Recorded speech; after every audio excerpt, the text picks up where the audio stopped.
Chapter 7 vocabulary is scepter, a king or queen's staff. Revelry is a celebration. Consorts are companions. Quarry, an animal being hunted. And foreboding, feeling that something is going to happen. Okay, and chapter 17, which is the last chapter in the book. The hunting of the white stag. Now, before we begin this chapter, I want you to think back to the gifts that Father Christmas gave the children in chapter 10, and you drew the pictures of them. You're going to want to pay attention to how these gifts come up again in this chapter. The battle was over after a few minutes after their arrival. Most of the enemies had been killed in the first charge of Aslan and his companions. And when those who were still living saw the witch was dead, they either gave themselves up or took to flight. The next thing that Lucy knew was that Peter and Aslan were shaking hands. It was strange to her to see Peter looking as he did now. His face was so pale and stern, and he seemed so much older. "It was all Edmund's doing, Aslan," Peter said. "We'd have beaten it if it hadn't been for him. The witch was turning our troops into stone right and left, but nothing would stop him. He fought his way through the 3 ogres to where she was just turning one of your leopards to a statue. And when he reached her, he had a sense to bring his sword smashing down on her wand instead of trying to go at her directly, and simply getting made a statue himself for his pains. That was the mistake all the rest were making. Once her wand was broken, we began to have some chance. If we hadn't lost so many already. He was terribly wounded. We must go and see him." So think back to that part. How was Peter's sword used? And why was that important? They found Edmund in charge of Mrs. Beaver a little way back from the fighting line. He was covered with blood. His mouth was open, and his face a nasty green color. "Quick, Lucy," said Aslan. And then, almost for the first time, Lucy remembered the precious cordial that had been given to her as a Christmas present. Her hands trembled so that she could hardly undo the stopper, but she managed it in the end and poured a few drops into her brother's mouth. "There are other people wounded," said Aslan, while she was still looking eagerly into Edmund's pale face and wondering if the cordial would have any result. "Yes, I know," said Lucy crossly. "Wait a minute." "Daughter of Eve," said Aslan in a graver voice, "others also are at the point of death. Must more people die for Edmund?" "I'm sorry, Aslan," said Lucy, getting up and going with him. And for the next half hour they were busy. She attended to the wounded while he restored those who had been turned into stone. When at last she was free to come back to Edmund, she forced him to standing on his feet, and not only healed his wounds, but looking better than she had seen him look, for ages. In fact, ever since his first term at that horrid school, which was where he had begun to go wrong. He had become his real old self again, and could look you in the face. And there, on the field of battle, Aslan made him a knight. So think to yourself right now, how was Lucy's gift helpful? And why was this an important part to the story? "Doesn't he know," whispered Lucy to Susan, "what Aslan did to him? Does he know what the arrangement with the White Witch really was?" "Hush. No, of course not," said Susan. "Oughtn't he be told?" said Lucy. "Oh, surely not. It would be too awful for him. Think how you'd feel if you were he. All the same, I think he ought to know." But at that moment they were interrupted. That night they slept where they were. How Aslan provided food for them, all I don't know. But somehow or other they found themselves all sitting down on the grass to a fine high tea about 8 o'clock. The next day they began marching eastward down the side of the great river. And the next day after that, at about tea time, they actually reached the mouth. The castle of Car Parvel on its little hill towered up above them.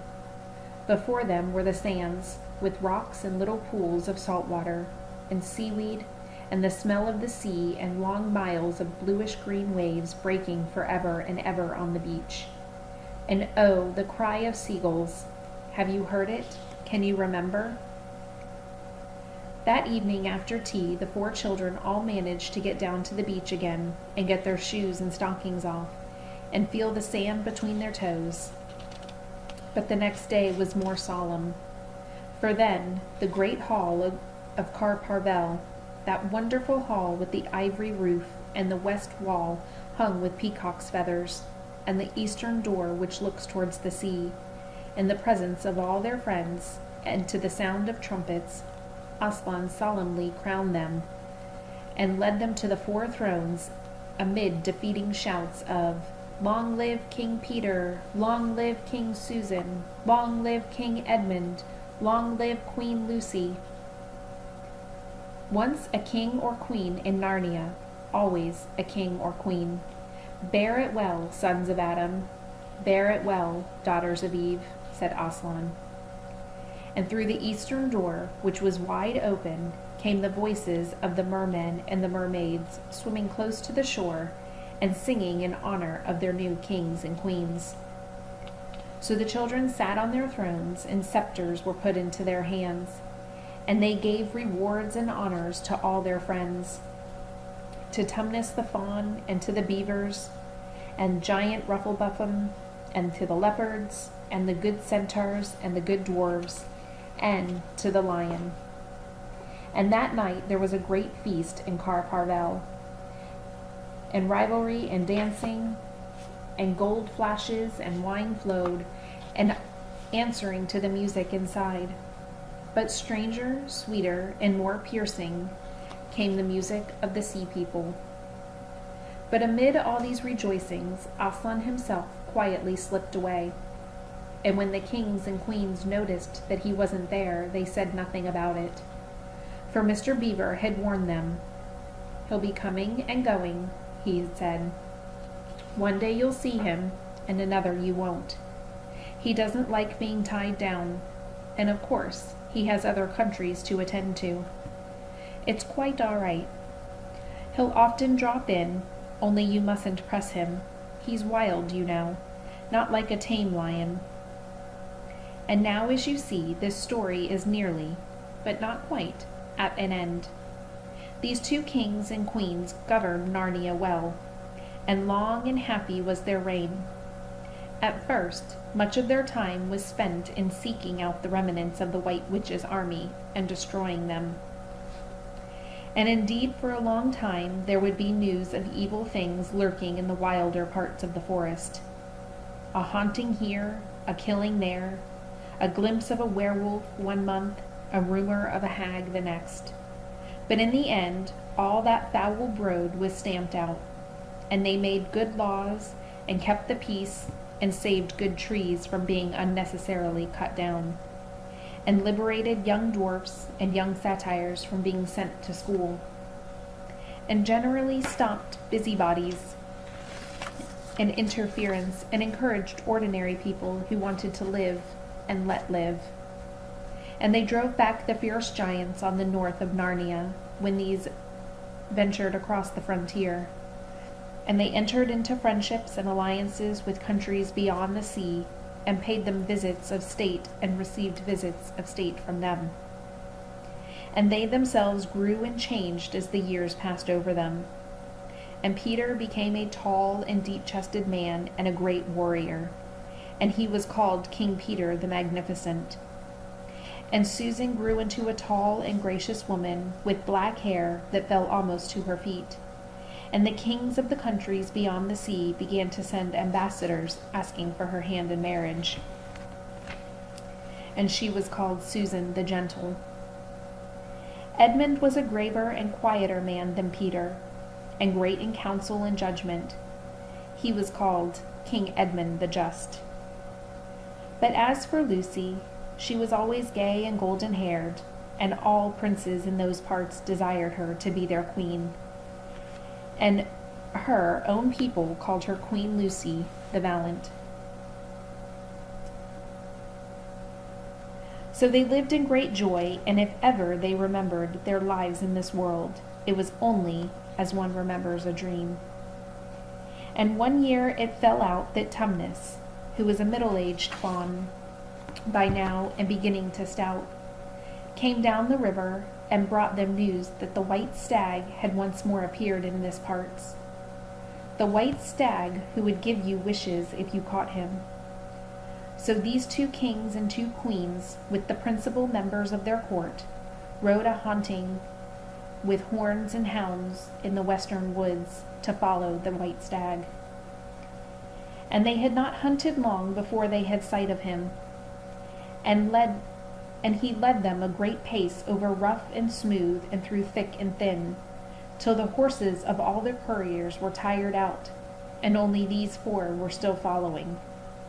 And they saw the stag enter the thicket where their horses could not follow.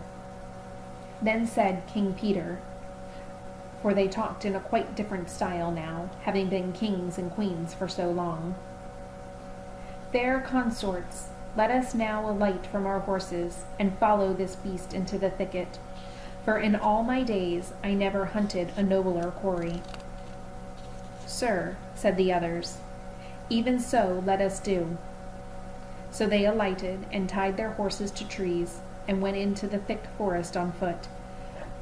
As soon as they had entered it, Queen Susan said, "Fair friends, here in this great marvel I seem to see a tree of iron." "Madame," said King Edward, "if you look well upon it, you shall see it is a pillar of iron from a lantern set on top therefore." "By the lion's mane, a strange device," said King Peter, "to set a lantern here where the trees cluster so thick about it and so high above it, that if it were lit, it shall give no light to man." "Sir," said Queen Lucy, "by likelihood, when this post and this lamp were set here, there were smaller trees in this place, or fewer, or none. For this is a young wood, and the iron post is old." And they stood looking upon it. Then said King Edmund, "I know not how it is, but this lamp on this post worketh upon me strangely. It runs in my mind that I have seen it before, as if it in a dream, or in a dream of a dream." "Sir," answered they all, "it is even so with us." "And more," said Lucy, "for it will not go out of my mind if we pass this post and lantern, either we shall find strange adventures, or else come great things out of our fortunes." "Madame," said King Edmund, "the like foreboding stirreth in my heart also." "And in mine, fair brother," said King Peter. "And in mine too," said Queen Susan. "Wherefore by my counsel we shall light return to our horses, and follow this white stag no further." "Madame," said King Peter, "therein I pray thee to have me excused, for never seen we 4 were kings and queens in Narnia. We have set our hands to a high matter, as battles, quests, feasts of arms, acts of justice, and the like, and then given over, but always what we have taken in hand, the same we have achieved." "Sister," said Queen Lucy, "my royal brother speaks rightly, and it seems to me that we should be shamed if for any fearing or foreboding we turn back from and follow as so noble a beast as we have in chase." "And so I say," said King Edmund, "and I have such desire to find the significance of this thing, that I would not by any good will turn back for the richest jewels in all of Narnia and all the islands." "Then in the name of Aslan," said Queen Susan, "if ye will all have it so, let us go on and take the adventure that shall fall upon us." So the kings and queens entered the thicket, and before they had gone a score of paces, they all remembered that the thing they had seen was called a lamp-post. And before they had gone 20 more, they noticed they were making their way not through branches, but through coats. A next moment they all came tumbling out of the wardrobe into the empty room. And they were no longer kings and queens in their hunting array, but just Peter, Susan, Edmund, and Lucy in their old clothes. It was the same day and the same hour of the day on which they had all gone into the wardrobe to hide. Mrs. Macready and the visitors were still talking in the passage, but luckily they never came into the empty room, and so the children weren't caught. And that would have been the very end of the story, if it hadn't been that they felt they really must explain to the professor why 4 of the coats of his wardrobe were missing. And the professor, who was a very remarkable man, didn't tell them not to be silly or not to tell lies, but believed the whole story. "No," he said, "I don't think it will be any good trying to go back through the wardrobe door to get the coats. You won't get into Narnia again by that route. Nor would the coats be much use of that now." "What's that? Yes, of course, you'll get back into Narnia someday. Once a king in Narnia, always a king in Narnia. But don't go trying to use the same route twice. Indeed, don't try to get there at all. It'll happen when you're not looking for it, and don't talk too much about it, even among yourselves. And don't mention it to anyone else unless you find that they've had adventures of the same sort themselves." "What's that? How will you know?" "Oh, you will know all right. Odd things they say, even their looks, will let the secret out. Keep your eyes open. Bless me, what do they teach them at these schools?" And that is the very end of the adventure of the wardrobe. But if the professor was right, it was only the beginning of the adventures of Narnia. And that is the end of The Lion, the Witch, and the Wardrobe. Did you notice that the story began and ended in the same place? Most fantasy stories have these magical worlds that characters have to enter to go on their quest or their journey.